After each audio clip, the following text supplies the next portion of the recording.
Today we are going to talk about the themes in post-colonial literature. And first I would like to talk to you about three terms: assimilation, appropriation and hybridity, which are used in context of these themes of post-colonial literature.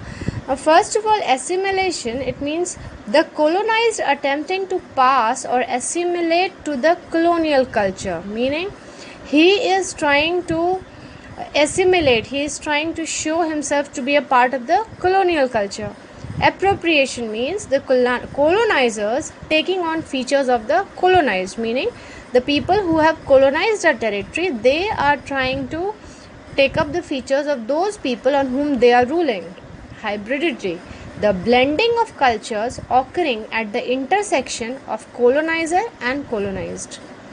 Hybridity refers to those kinds of literature where the culture that is portrayed in a certain literature is hybridized. You have the culture of the colonizer also in it and the colonized also in it.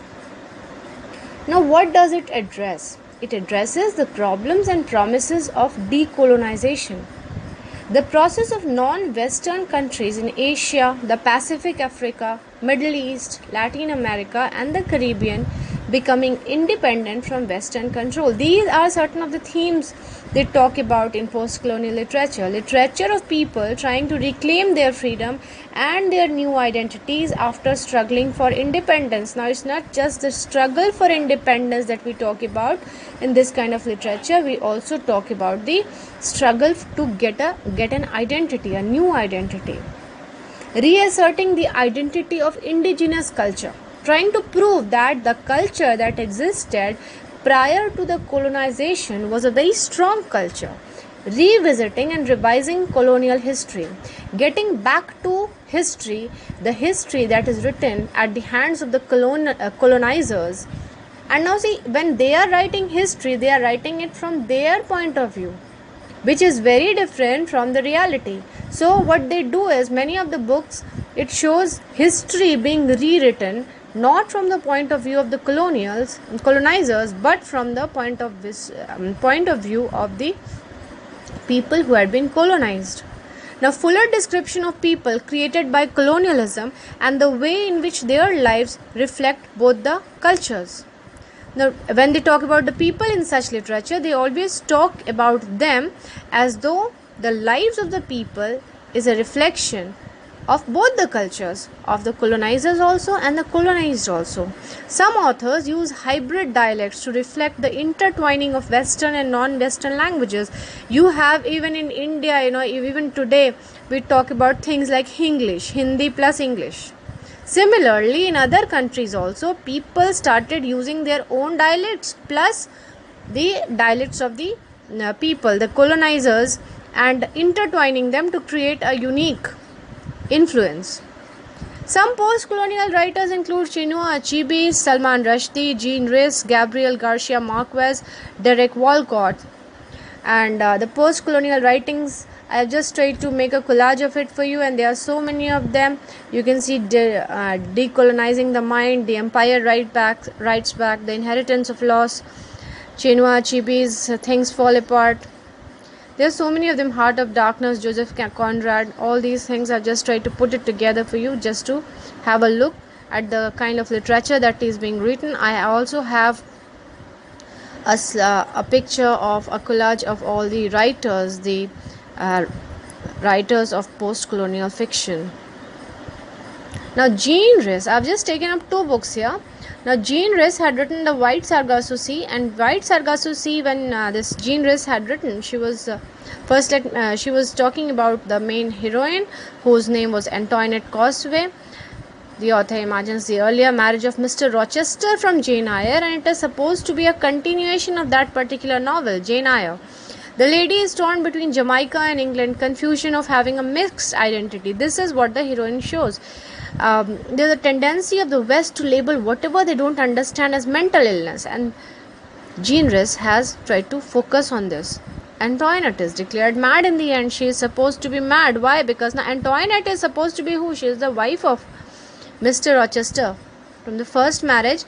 When we read Jane Eyre, we talk about a lady who is locked up in a chamber, and she is mad, and later on Jane Eyre comes to know that she is the former wife of Mr. Rochester, and she is the lady who in the end burns up the house also towards the end of Jane Eyre, which causes Mr. Rochester to lose his eyes.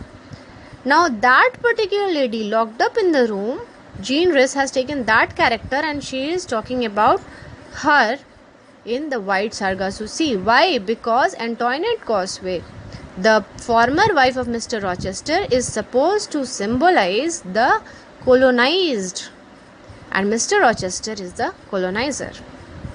Another book I've taken up here is Chinua Achebe's Things Fall Apart, and Chinua Achebe is a Nigerian. Now, Okonkwo, the hero, witnesses the dissolution of Igbo culture with the coming of Christian missionaries. Now, Christians, when they came to Nigeria, they brought in their Christianity with them.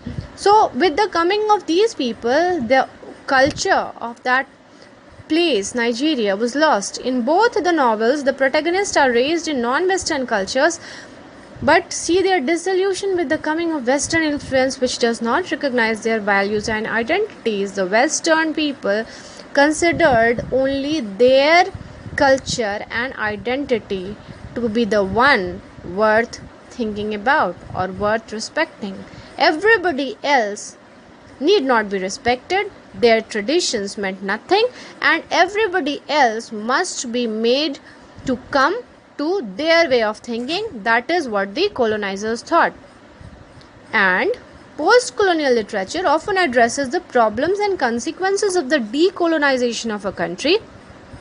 That is, what happens after decolonization, meaning what happens after independence, especially questions relating to the political and cultural independence of formerly subjugated people, and themes such as racialism and colonialism. This is what the literature talks about. People who had formerly been subjugated by these colonizers, their political and cultural independence, themes such as racialism and colonialism. Colonialism basically is what? The powerful Europeans invaded other people's lands and exploited them. Colonialism reached its peak in the 19th and early 20th centuries, when huge parts of the world were under the control of empires like the British and the French. That was colonialism. Now, the decolonization struggles was what? This is a fancy way of describing the moment when the colonizers said, okay, enough is enough, now we want independence. We are just throwing you out. Now, what is colonial discourse? This is a way that colonizers spoke and wrote about colonized people in order to make them look uncivilized and backward. What is all the African literature, whatever has been written about Africa at the hands of the Englishmen, what does it tell you? It tells you that Africa is full of people who are backward, who are poor, and the whole of Africa is just like, one. Everybody is the same. Everybody is uncivilized. Everybody is bad. Everybody is backward. They have no culture, no tradition, which can be even thought about once. Why would they do that? Just as a means to justify the exploitation, of course.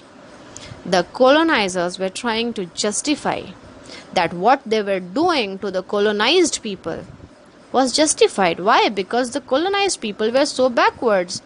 Think about us Indians. When the Englishmen invaded us, we were thought to be so backward. We didn't know a thing. We didn't know any language which they knew, and hygiene, health, so many issues they found out in us. And we were made to understand that we are actually so very backward, and we need them in order to bring us up to their standard, and theirs was the standard to reckon with. What is counter discourse? This is the response of post-colonial writers to Europeans. The post-colonial writers tried to show up all the holes, big and small, in colonial discourse. All the post-colonial writers, they got up together and they showed the colonial writers that, see, here are the holes in your writing. Here you are wrong. Here you are trying to show us down. Here you are not doing the right thing. Now, appropriation of colonial languages. When post-colonial writers take colonial languages like English and French and use them to talk back to the colonizers in a way They can't help but understand that's a fancy little thing we call appropriation of colonial languages. And here, in context, we talk about Caliban from The Tempest, who had told Prospero that you taught me your language and I use it to abuse you. And this is the most famous example of appropriation. So what do? We in India, if we talk about India, we took the language of the Englishmen, English, and that helped us to unite together. All of us had so many different languages, regional languages throughout India, but that use of English united us all together. So what did? We took their language, united ourselves, and threw them out. And this is what we call appropriation of colonial language. Now, rewriting history, post-colonial writers tell history from their perspective and show how the history written by colonizers is totally biased and against the colonized and towards the colonizers. History was written from their standpoint, and that is why it was always shown that they were right and we were in the wrong. Nationhood and nationalism. Post-colonial writers often have a lot of national pride. They like to write about their countries, but they're not always so easy on the corrupt leaders of their countries. Now, when the post-colonial writers started writing, they started writing about their nation. Why? Because they were proud of their nation despite its flaws, and they are never going to leave the corrupt leaders of their country. We talk about valorization of cultural identity. Post-colonial writers often take pride in their cultural identity and hold it up as an alternative to colonial culture. They always say that forget about colonialism. Come back to your own culture. Take pride in your culture, in your own identity. Colonizers usually made fun of these cultures, calling them primitive or backward. Post-colonial writers respond by showing us why their culture rocks. All the post-colonial writers, now wherever these Britishers had gone, these French people had gone, colonized, all these people have now got back at the colonizers by showing that their culture is indeed something to be proud about. Now, what is meta-narrative? You know how sometimes you're reading a book or watching a movie that starts to talk about how it's made? The making of movies? Post-colonial writers do this too. By calling attention to the way stories are constructed, they point out the shady way that colonizers constructed their stories about colonized people. Once they have explained how these stories about the colonized people are made, it's harder to accept these stories' biases. So what do people do? When post-colonial writers are writing, they explain why they wrote the story, how the story was written, so that you are able to understand that when the colonized people were writing, they had their biases and they could not ever prove what they were saying against the colonized people. Challenging cultural stereotypes. Post-colonial writers try to show how all those stereotypes about non-Europeans are just not true. Maybe that sounds easy, but these writers are dealing with one tough audience. How often do bullies pay attention to what their victims have to say to them? So always it has happened that post-colonial writers, now they try to show that all these non-Europeans, when these colonial writers were talking about non-Europeans, they were using them as stereotypes, that they are poor, they are dishonest, they are uncultured, uncivilized, they live in unhygienic surroundings. Now, post-colonial writers today are challenging these cultural stereotypes. And as it is, we find that bullies never pay attention to what their victims say, right? Now, if you have any questions on post-colonialism, the themes on post-colonialism, please leave your questions in the segment below. Thank you.